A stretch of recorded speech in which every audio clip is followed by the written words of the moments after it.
அனைவருக்கும் வணக்கம். இன்றைய காணொலியில் அண்ணன் ஏர்போர்ட் மூர்த்தி அவர்கள் கைது செய்யப்பட்டு மருத்துவமனையில் அனுமதிக்கப்பட்டு இருக்கிறார். மேலும் தமிழ்நாட்டினுடைய முதல்வர் வெளிநாட்டு பயணங்களை முடித்துவிட்டு கிட்டத்தட்ட 15,000 கோடி எப்படின்னா 15,000 கோடி முதலீடுகளை ஈட்டு வந்திருக்கிறார். அது என்னென்ன முதலீடுகள்?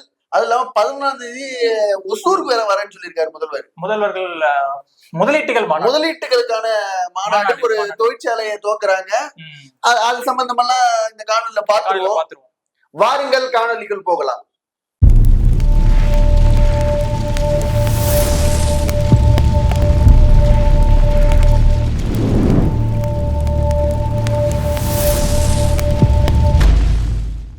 சல்மான் அண்ணன், இப்போ நேத்து நடந்த சம்பவம் எல்லாத்துக்குமே தெரியும். நீங்களும் ஒரு காணொலி போட்டிருந்தீங்க. இரவு கைது, அது எதிர்பார்த்ததா? அது முழுக்க முழுக்க எதிர்பார்த்த கைதுதான். அண்ணன் ஏர்போர்ட் மூர்த்தி அவர்கள் கைது செய்யப்பட்டு வீட்டுல இருந்து வெளியே வரும்போது திராவிட மாடல அரசு விமர்சிச்சுட்டு தான் அவர் வெளியே வராரு. அப்ப அவர் முழுக்க முழுக்க அவர் தயாரா இருக்காரு. எந்த நேரத்திலும் தன்னை கைது செய்யப்படலாம் அப்படின்றதுக்காக அவர் தயாரா இருக்காரு. நம்ம இதுல எழுப்புற கேள்வி என்னன்னா, அந்த காணொலியில் நம்ம அந்த கேள்வி எழுப்பியிருந்தோம். அதாவது அண்ணன் ஏர்போர்ட் மூர்த்தி அவர்கள் டிஜிபி அலுவலகத்துக்கு போறாரு. போகும்போது அங்க விடுதலை சிறுத்தைகள் கட்சி ஆட்கள் தன்னை அடையாளப்படுத்தி கொண்ட ஆட்கள் அங்க வாக்குவாதத்தில் ஈடுபட்டு ஏர்போர்ட் மூர்த்தி அவர்களை முதல்ல தாக்குறாங்க. ஆமா, இது அத்தனையும் அங்க இருந்த ஊடகங்கள் பதிவு செய்யப்பட்டிருக்கு. இதன் பிறகு அவர் தற்காப்புக்காக அவர் திருப்பி தாக்குறாரு. திருப்பி தாக்கும் போது அவங்க மருத்துவமனையில போய் அனுமதிக்கப்பட்டு ஒரு வழக்கு கொடுக்குறாங்க. அந்த வழக்கின் மீது விசாரணை எல்லாம் கிடையாது, நேரடியா கைது செய்யப்பட்டு அவரை மருத்துவமனை கொண்டு போறாங்க. மருத்துவமனை கொண்டு போகும்போது அவருக்கு பிபி அதிகமா இருக்குன்றது தெரிய வருது. பிபி அதிகமா இருக்கு அப்படின்றதுக்காக ஒரு மருந்து கொடுக்குறாங்க. அந்த மருந்து அவர் சித்தா மருந்துகளை ஃபாலோ பண்ணிட்டு வந்த ஆளு. அவர் இந்த மருந்தை எடுத்த உடனே, அந்த மாத்திரையை எடுத்த உடனே அவருக்கு பிபி இன்னும் ஏற ஆரம்பிச்சு. அதனால தலைமை மருத்துவமனைக்கு மாத்திருக்காங்க. இப்போ இதுல என்ன விஷயம் பாத்தீங்கன்னா, டிஜிபி ஆபீஸ்க்கு பாட்டாளி மக்கள் கட்சி சம்பந்தமா ஒரு விஷயத்துக்கு இவர் வந்திருக்காரு. ஆமா, அந்த மாகா ஸ்டாலின் மேல குண்டு வீசினாங்க இல்லையா, நாட்டு வெடி குண்டு வீசினாங்க. அதனால அது சம்பந்தமா புகாரை கொடுத்துட்டு, அதே போல பாமக தலைவர் ராமதாஸ் அவர்களுக்கு பாதுகாப்பை இன்னும் அதிகப்படுத்துங்கன்றதுக்காக ஒரு வேண்டுதலுக்காக வராங்க. அந்த கோரிக்கைக்காக வந்தவங்க இவர் உடன் வந்தவர். ஆனா இந்த சம்பவம் நடக்குது. சம்பவம் நடந்து ஒரே நாள்ல மற்ற எல்லா விஷயமும் நடக்குது. அவங்க ஒரு ஆளை ஏற்பாடு பண்ணி போய் அட்மிட் ஆகுறாங்க. வழக்கமா நடக்கிறது. இப்போ ஏர்போர்ட் அண்ணா ஒரு மூர்த்தி அண்ணா எல்லாத்துக்கும் தயாரா இருக்காரு. அது எல்லாருக்கும் தெரியும். உடனடியா நம்மளும் எல்லாருமே சப்போர்ட்டா இருக்கும் அவருக்கு. ஆனா இதுல அடுத்த கட்டமா என்ன நடக்கும் நீங்க எதிர்பார்க்கறீங்க? அண்ணா, என்னன்னா இப்ப பாக்குற மக்களுக்கே தெரியும், ஏர்போர்ட் மூர்த்தி அவர்களுடைய உயிருக்கு ஆபத்து இருக்கு, நான் கொல்லப்படுவேன் அப்படின்ற என்னோட உயிருக்கு அச்சுறுத்தல் இருக்குன்னு 2 முறை புகார் தந்திருக்காரு. புகார் தந்து அந்த புகாருக்கு மீது எடுக்கப்பட்ட நடவடிக்கை என்னன்ற ஒரு கேள்வி வருது இல்ல? கரெக்ட். இதுல முக்கியமா அவர் சொல்ற விஷயத்த நீங்க பாத்தீங்கன்னா, யாரெல்லாம் தமிழர்களோட ஒற்றுமையை வலியுறுத்துறாங்க. ஆமா, ஆம்ஸ்ட்ராங் அவர்கள் வன்னியர்கள் பறையர்களோட ஒற்றுமையை வலியுறுத்தினாரு. அவருக்கு என்ன நடந்ததுன்னு உலகத்துக்கே தெரியும். ஆனா குறிப்பா ஒரு விஷயம், இப்போ ஏர்போர்ட் மூர்த்தி அவர்கள் முன்வைக்கிறது சொந்த சாதி பற்று பிற சாதி நட்புன்றத முன்வைக்கிறாரு. அப்ப அந்த விஷயத்துல எந்த இடத்துல இப்ப இவர மீது தாக்குதல் நடத்தி அந்த விடுதலை சிறுத்தைகள் கட்சி எங்க முரண்படுதுன்றது சொல்லணும் இல்ல? கண்டிப்பா, அதுதான் அந்த இடத்துல சொல்லணும் இல்ல? அண்ணன் ஆம்ஸ்ட்ராங்கும் இதேதான் முன்வைத்தாரு. நான் இருக்கிற சார்ந்திருக்க சாதி மீது எனக்கு பற்று இருக்கணும், பிற சாதி மீது எதிர்ப்பு இருக்கக்கூடாது, வெறி இருக்கக்கூடாது. அது பற்று தன்னுடைய சொந்த சாதி பற்றும் பிற சாதி நட்பையும் அவரும் முன்னிறுத்தினார். அவருடைய அந்த நோக்கமே பாத்தீங்கன்னா எவ்வளவு சிறப்பானது வாங்கிப்பாரு.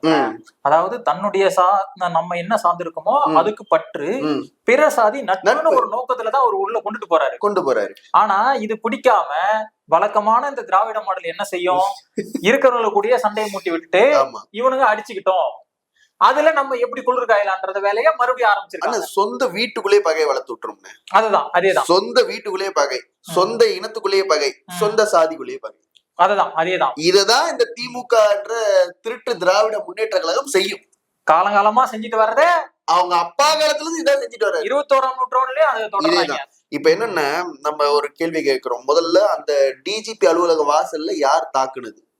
முதல் தாக்கல் முதல்ல ஏர்போர்ட் மூர்த்தி அவர்கள் அங்க வருவார்ன்ற தகவலை கொடுத்த அயோக்கிய பையன் யார்? அது தெரிஞ்சாகணும். இதுல நீங்க இன்னொரு விஷயம் கவனிச்சா தெரியும், அவங்க அடிச்சுட்டு இவர் விரட்டுறாரு. அங்க போய் காவல்துறை வண்டி வாகனம் ஒண்ணு நிக்குது. அந்த வாகனத்துக்கு இங்கிட்டு போய் அங்கிட்டு வரும்போது பாத்தீங்கன்னா கையில கட்டையெல்லாம் வாங்கிட்டு கட்டை இல்ல இரும்பு கம்பி அதெல்லாம் எடுத்துட்டு வராங்க. அப்ப காவல்துறை அதிகாரியோட வாகனம் நிக்குது. அந்த வாகனத்துக்கு பக்கத்துல போனா இரும்பு கம்பி கிடைக்கும்னு அவங்களுக்கு யார் சொன்னது? எல்லாம் தயார் நிலையில ஏர்போர்ட் மூர்த்தி அவர்கள் ஒரு வாகனத்துல வராரு. அந்த வாகனத்துல முழுக்க வந்து நம்பர் பிளேட் இருக்கு. அந்த நம்பர் பிளேட் இருக்கிற வாகனத்துல வராரு. இவர்கிட்ட வந்து வாக்குவாதத்துல ஈடுபட்டாங்க இல்ல, அவங்க வந்த வண்டியை பாத்தீங்களா? நம்பர் பிளேட் கிடையாது. ஒரு ஹெட் ஆஃப் த சிட்டில எப்படி நம்பர் பிளேட் இல்லாத வாகனம் டிஜிபி அலுவலகத்துக்கு முன்னாடி வந்துருச்சு அப்படின்றத யாருமே கேட்கலையே. இதுல என்னன்னா ரொம்ப சிம்பிளான விஷயம். தெருவுக்கு சிசிடிவி கேமரா இருக்கு. நீ நம்பர் பிளேட் வைக்காம பகல்ல இந்த மாதிரி பிரச்சனை பண்ணிட்டு போனா காவல்துறை கண்டுபிடிக்கணும், நடவடிக்கை எடுக்கணும்னு நினைச்சா பிராக்ஷன் ஆஃப் செகண்ட்ல எடுத்துக்கலாம். ஆனா இவங்க எடுப்பாங்களா? வாய்ப்பே கிடையாது. சல்மான் அண்ணன், இப்போ ஏர்போர்ட் மூர்த்தி தாக்கன்னு சொல்லி கைது நடவடிக்கை போய் ரிமாண்ட் வரைக்கும் இப்ப போய் நிக்குது. இப்ப மருத்துவமனையில இருக்காரு. அடுத்த ரிமாண்ட் தான் பண்ண போறாங்க. இதுல என்னன்னா முதல் தாக்குதல் நடத்தின அந்த நபர்கள் மேல இது வரைக்கும் ஏதாவது நடவடிக்கை எடுத்திருக்காங்களா? எப்படி எடுப்பாங்க? சொன்னதே அவங்கதான். அதாவது என்னன்னா, இப்ப ஏர்போர்ட் மூர்த்தி அவர்கள் முன்வைக்கிற விடயம் என்ன? ஆதி திராவிடர் நலனுக்காக அந்த ஆதி திராவிடருடைய பள்ளிக்கு 200 கோடி ரூபாய் வந்துச்சு. அதுல வந்து 2 கோடி ரூபாய் மட்டும் தான் செலவு பண்ணிருக்கு. மத்த தொகையை அப்படியே திருப்பி கொடுத்திருக்காங்க அப்படின்றத அவர் முன்வைத்து பேசுறாரு. இது உண்மையா பொய்யா? இல்லன்னா 200 கோடி ரூபாய் வரல, 120 கோடி ரூபாய் தான் வந்துச்சு.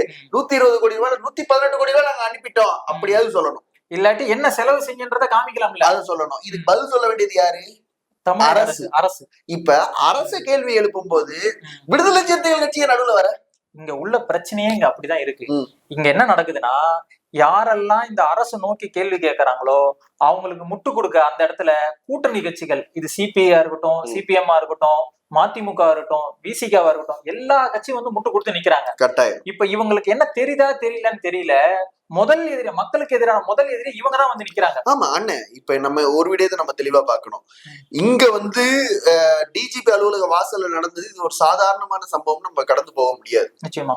இது வந்து அங்க டிஜிபி அலுவலக வாசல்ல எண்ணற்ற பத்திரிகையாளர்கள் இருக்காங்க. நாட்டில் நடக்கின்ற அத்தனை அயோக்கியத்தனத்தையும், நாட்டில் நடக்கிற அத்தனை நல்ல விடயங்களையும் படமிட்டு தெளிவா காட்டுகின்ற, மக்களிடத்துல கொண்டு போய் சேர்க்கின்ற ஜனநாயகத்தின் 4வது தூணாக இருக்க பத்திரிகை துறை. அந்த பத்திரிகையாளர்களுக்கு அங்க பாதுகாப்பை உறுதிப்படுத்துமா இந்த தமிழக அரசு என்றால், இப்ப நான் என்ன கேட்கிறேன், இப்ப வந்து ஏர்போர்ட் மூர்த்தி அவர் ஒரு புரட்சி தமிழர் கட்சியுடைய தலைவர், அவரை தாக்குறாங்க. அப்போ அங்க இருக்கிற பத்திரிகையாளர்களுக்கு அங்க என்ன பாதுகாப்பு இருக்கு? பத்திரிகையாளர் முன்னிலையில தான் இந்த மாதிரி ஒரு தலைவரை தாக்குறாங்க. தலைவருக்கு இந்த நிலை என்றால் அங்க இருக்கிற பத்திரிகையாளர்களுக்கு என்ன நிலை என்றது நம்ம யோசிக்கிறோம். இப்ப குறிப்பா நீங்க கேட்ட கேள்வி, இங்க வந்து இவங்க மேல நடவடிக்கை எடுப்பாங்களா? நடவடிக்கை எடுக்க வாய்ப்பு இருக்குன்னா சத்தியமா எடுக்க மாட்டாங்க. அது உறுதியா எடுக்க மாட்டாங்க. சத்தியமா எடுக்க மாட்டாங்க. ஏன்னா விடுதலை சிறுத்தைகள் கட்சி சார்பா போயிட்டு புகார் கொடுக்குறாங்க கமிஷனர் அலுவலகத்துல. அப்ப பத்திரிகையாளர் சந்திப்புல இதே விடுதலை சிறுத்தைகள் கட்சியுடைய ஒரு பொறுப்பாளர் பேசுறாரு. அங்க ஒரு ரிப்போர்ட்டர் வந்து கேள்வி எழுப்புறாரு, ஏங்க அவங்கதான் முன்னாடி வந்து தாக்குனாங்க அப்படின்றதுக்கு உங்ககிட்ட என்ன ஆதாரம் இருக்கு? அப்ப நீ யாருன்னு கேக்குற கேள்விக்கு பதில் வரல. கேள்விக்கு பதில் நீ யாரு? அப்ப இங்க வந்து தெளிவா பத்திரிகையாளர்களுக்கு தெரியும். ஏர்போர்ட் மூர்த்தி அவர்கள் இறங்கி வாயிலுக்கு வராரு, அந்த நுழைவாயிலுக்கு வராரு. நுழைவாயிலுக்கு வரும்போது அங்கிருந்து ஒருத்தர் கத்திட்டு வர, முதல்ல ஒருத்தர் வரான், அதன் பிறகு 2 பேர் வராங்க, அதன் பின்னாடி ஒருத்தர் வரான். இதையெல்லாம் அங்க இருக்கிற பத்திரிகையாளர்களுக்கு தெரியும், அங்க இருக்கிற காவல்துறைக்கும் தெரியும். தெரிந்தும் எந்த நடவடிக்கையும் எடுக்கல. அதாவது எப்படி சேகர் பாபு வந்து பத்திரிகையாளர் சந்திக்கும் போது கேள்விக்கு பதில் இல்லைன்னா நீங்க யாருன்னு சொல்லி கேள்வி கேட்பாரோ, அதே எச் ராஜா ஃபார்மேட், அதாவது ஆரியத்தோட திராவிடத்துக்கு வருது, திராவிடத்துக்கு விசிகேக்கு வருது. இதுதான் இப்ப என்னன்னா, நமக்கு வந்து அண்ணன் திருமாவளவன் அவர்கள் மீது மிகப்பெரிய மதிப்பு மரியாதை இருக்கு. அவர் வந்து உண்மையிலேயே ஒரு பண்பாளர்.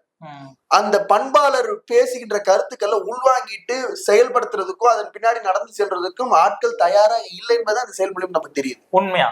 அதான் உண்மை. சரிங்களா? அண்ணன் திருமாவளவன் அவர்களுடைய அமைப்பாய் திரள்வோம்னு ஒரு புத்தகம் இருக்கு. அந்த புத்தகத்தை படிச்சா அமைப்புகளுடைய ஜனநாயகத்தை அந்த புத்தகம் சொல்லுது. சரிங்களா? இப்படி எல்லாம் ஜனநாயக முறையில அமைப்புகள் இருக்கணும், அமைப்புகளுக்கு இந்த உரிமைகள் இருக்கு, அமைப்பை இப்படி கட்டணும், இந்த மாதிரி ஒழுக்கங்கள் இருக்கணும், எல்லாமே இருக்கு. எல்லாமே ஏட்டளவுல தானே இருக்கு, எழுத்து அளவுல அவங்கள எடுத்து பத்திரமா வச்சுக்க வேண்டியதான், அவ்வளவுதான். இப்ப நம்ம என்னன்னா இந்த நிலையை பார்த்தா அண்ணன் திருமாவளவன் அவர்களுடைய இன்றைய அரசியல் நிலைப்பாடு பரிதாபத்துக்குள்ள இருக்குன்னு தான் நம்ம சொல்லணும். கிட்டத்தட்ட ஒரு சில பேர் சொல்லிட்டு இருந்தாங்க அவருடைய அரசியல் வாழ்வு முடிகிற ஒரு தருவாயில இருக்கு. ஏன்னா கூட இருக்கவங்க மத்தவங்க எல்லாம் பிரச்சனை இல்ல, கூட அவங்கள ஃபாலோ பண்ணிட்டு அவங்க பின்னாடி போற நபர்களே இந்த நிலையை கொண்டு வந்து நிப்பாட்டுறாங்க. அததான் நடக்க போகுது. அதுதான் இப்ப அடுத்து நம்முடைய முதல்வர் வந்திருக்காரு, வெளிநாட்டுல இருந்து வந்திருக்காரு. வந்தோடனே அக்க போற ஆரம்பிச்சிருக்காருன்னு நினைக்கிறேன். என்னப்பா கேள்வி கேட்கறீங்க அப்படின்னு கேட்டா ஆக்கப்பூர்வமான சொல்றாரு. இப்ப அக்கப்பூர்வம்னா இவர் என்ன தம்பி ஆக்கிட்டு வந்திருக்காருன்னு தெரியலையே. அதான் அடுத்தடுத்த நாள்ல பாத்துருவோம். எடுத்தோடனே சொல்லியிருக்காரு 15,000 கோடி ஈர்த்துட்டு வந்திருக்காங்களாம். ஆமா, 15,000 கோடி நீங்க ஈர்த்துட்டு வந்தீங்க, எத்தனை ஆயிரம் கோடி இங்க இருந்து அங்கிட்டு போச்சு அந்த கேள்வி இருக்குல்ல. ஆனா குறிப்பா ஒரு விஷயம் இருக்குன்னு, முதல்வர் வந்து வெளிமாநில பயணத்துக்கு போயிட்டு வர்றாரு, வெளிநாட்டு பயணத்துக்கு போயிட்டு வர்றாரு. போயிட்டு வந்த பிறகு வந்த முதல்வர் நான் இந்த 32 கம்பெனிகளோட கான்ட்ராக்ட் போட்டதா சொல்றாங்க. 32 33 அந்த கம்பெனிகளுடைய டீடைல்ஸ் இது இத்தனை கோடி ரூபாய் அறிவிக்கப்பட்டிருக்கு அப்படின்றத இவர் சொல்லணும்ல. கண்டிப்பா பத்திரிகையாளர் சந்திப்புல சொன்னதா எனக்கு தெரியல, நீங்க பாத்தீங்களா? இப்ப மட்டும் இல்ல, ஏற்கனவே 4 வருஷம் போயிட்டு வந்தாங்கல்ல, அதுக்கு உண்டான டீடைல் இதுவரை கொடுக்கல. இவங்க எல்லாம் வருவாங்க, இத்தனை கோடி ஈர்த்துட்டோம், 30 லட்சம் பேருக்கு வேலை வாய்ப்பு அப்படின்னு சொல்லிக்கிட்டே இருப்பாங்களே தவிர, தேர்தல் அறிக்கையில இதே திமுகவுடைய தேர்தல் அறிக்கையில ஆண்டுக்கு 10 லட்சம் இளைஞர்களுக்கு வேலை இருந்தாங்க. ஆண்டுக்கு 10 லட்சம் 4 வருஷம் முடிஞ்சு 4 வருஷம் 40 லட்சம் பேருக்கு வேலை கிடைச்சிருக்கணும். இவங்க என்ன வேலை ஒருத்தர் கிடைச்சிச்சு, யாரு தெரியுமா? யாரு? நம்முடைய முதல்வருடைய பேரன், துணை முதல்வருடைய மகன், அவங்க இன்பன் ஸ்டாலின், இன்பன் உதயநிதி சிஓ. ஆமா, இன்பன் உதயநிதிக்கு சிஓ வேலை கிடைச்சிச்சு. அதை தாண்டி தமிழ்நாட்டுல இருக்க எந்த பாமரனுக்கும் வேலை கிடைக்காது.